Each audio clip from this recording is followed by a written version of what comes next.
Hej! Hjertelig velkommen til VAKURLEIKI.FO. I dag så vil jeg snakke om emnet Náðin, og så har vi også en spesiell lot om gávukortet fra siste uke.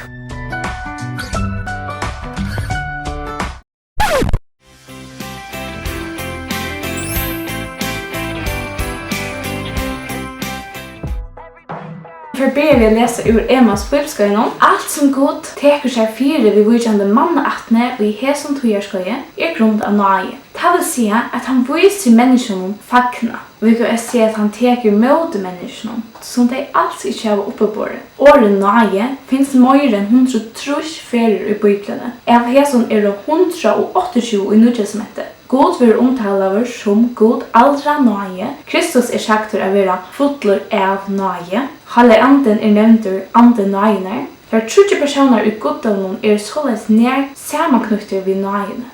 Hvat Náði? Året i gammalsmettet Náði blir nødt som at bodja seg eller vinnerlige støya nyer av en hagre state. Året i Nytestamentet merker fagnavur, velvild eller kærlesfull miskunn. Vi får nevne noen ting så det er lettere at skilja hva Náði Nummer 1. Náði kærlighet som vil sundur overdig syndarum. Gud kærlighet. Og da han viser henne kærlighet til overdige syndere, ta det Náði. Vi kan si at vi øren åren, så Náði få nekka som han ikke hever oppe på. Nummer 2. Da kærlighet hikker opp, så det tilbian. Da kærlighet hikker til sine jamlugar, så det samlinte. Da kærlighet hikker nyer, eller i synder øynene av lagre stande, så det Náði. Nummer 3. Da Náði, da Gud viser okkum kærlighet og miskunn, da vi ikke har annet oppe på enn vrøy og død. Náði kjenter, da Gud gjør himmelsens beste, at frelsa heimsins versta som syndaren. Og da vi snakker om Náði, så ser det i Bíblian også noen Mótsetningar om hva Náði og hva Náði alls ikke. Og til så tøkning mye at vi ikke blanda Náði vid versk. Og mennesker mekna å vinna seg sin egen frelse vid verskon, men så var det ikke Náði. Så var frelsa nekka som menneskene høtte oppe på bordet. Men det av Náði, så det ikke langer av verskon. Annars vil Náðin ikke Náðin langer. Til fast rett hvis vi lov jo Kristus deg klånches. God, som vi har haft om, han skildar ongon nekka. Videre seg, videre syndere. Og tog frelsan en Náði gava. En gava som vi alls ikke har oppe på bordet. I gammalsmettet så leser vi nek om lovene som jødene måtte halda og ikke klare av. Og loven, hun visste versk og skulle gjerast. Men Náðin, og Nytestamentet, hun sier fra versen og kjørst. Loven sier, gjør Hettar, så skal du leve. Men Náðin sier, leve, og så skal du gjøre. Og det mest her, først får vi av et liv, og da vi får av et liv, så får vi denne såkjøve grunn at ikke tjene noen Herren. Loven sier, du skal elske Herren god tog. Men Náðin sier, du så elsker god høymen til. Og vi elsker, du han elsker okkum først. Loven, hun fordømer selv til aller beste. Alt i loven sier taler man til Tørvar som under loven for hver mor skal være trektur og alle høymren skal være sekur for gode. Men Náðin, hun frelser hin aller versta. Og det var rett og slett for ikke av Náði hans herre vi endeløsningene som i Kristi Jesus. Loven, hun åpenberer synd, hun viser okkom av alle synder okkara. Vi lovene kommer sammen av synd. Men Náðin, hun viser av frelsa, hun viser av vøn okkom syndere. Så kan vi spørre, Tørvar okkom verilig Náði? Svaret ja.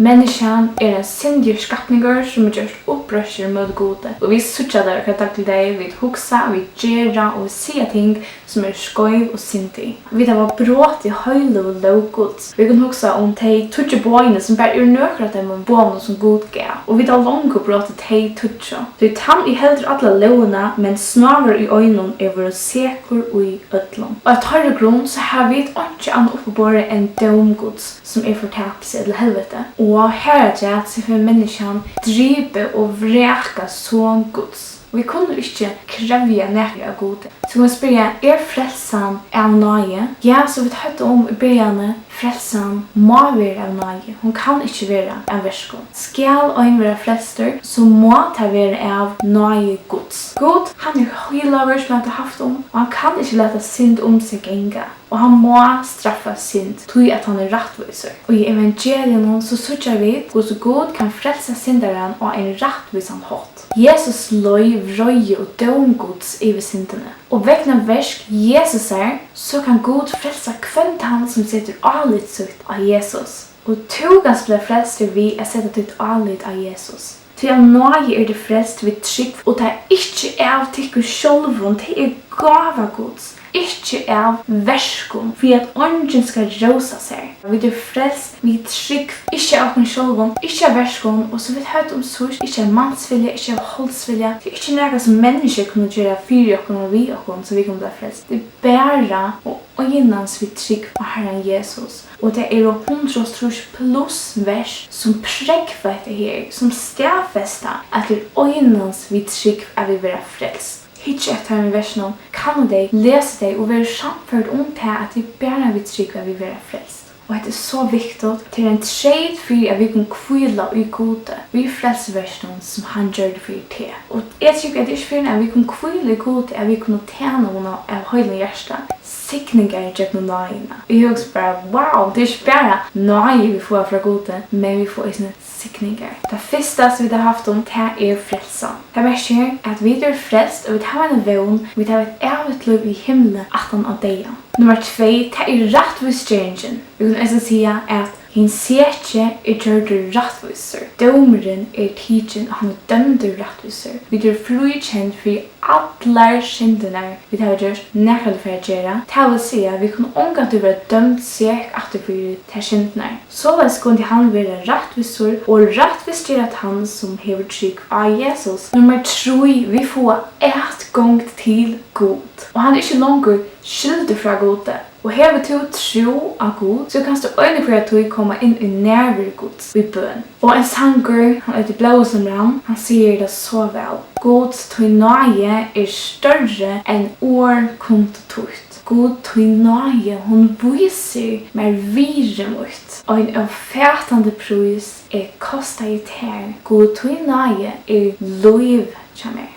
Til det som har håpet i vanlig at vi tidlig mot Jesu, og hvis det ikke har så vanlig at vi tar med oss nå, er det vi for seg. Og til det som er tidlig mot i vanlig at vi kunne få lese seg versene omtrykk og velge fylle og i frelsene som går til givet, som så fantastisk, og så uskyldig og bra, så omettelig náði. Og det gav vi náðine nemlig til av náði herrens at det ikke ute ved okkum, og hun ikke oppe enn náði. Hun nødt hver morgen, større trofast og tøyen herre. Til alt av náði Guds. Hun nødt hver morgen, hun nødt det, og hun nødt morgen. Og til hun alltid begynne av nødt sammen vi herren og ta dit at tidlig med honom. Nu i endans ferdig det tredje lot om dette gavekortet. Klokkan ferdig av 12, og det 13. desember. Og til å si at jeg får et tredje lot om gavekortet, som ligger her. Vi etter vinnarin. Og jeg har skrivet nøvnen til tikkene og i høyden her. Det som de har delt av Instagram, Facebook og Twitter. Så hvis de har delt av øtlemailen, så får de nøvnet dobbelt så ofte i. Så jeg har skrivet et nøvn i høyden her, og det bare stått vel.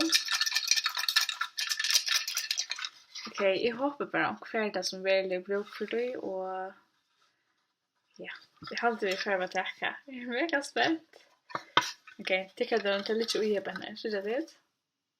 Og nå synes jeg ætla ikke synes det. Ok.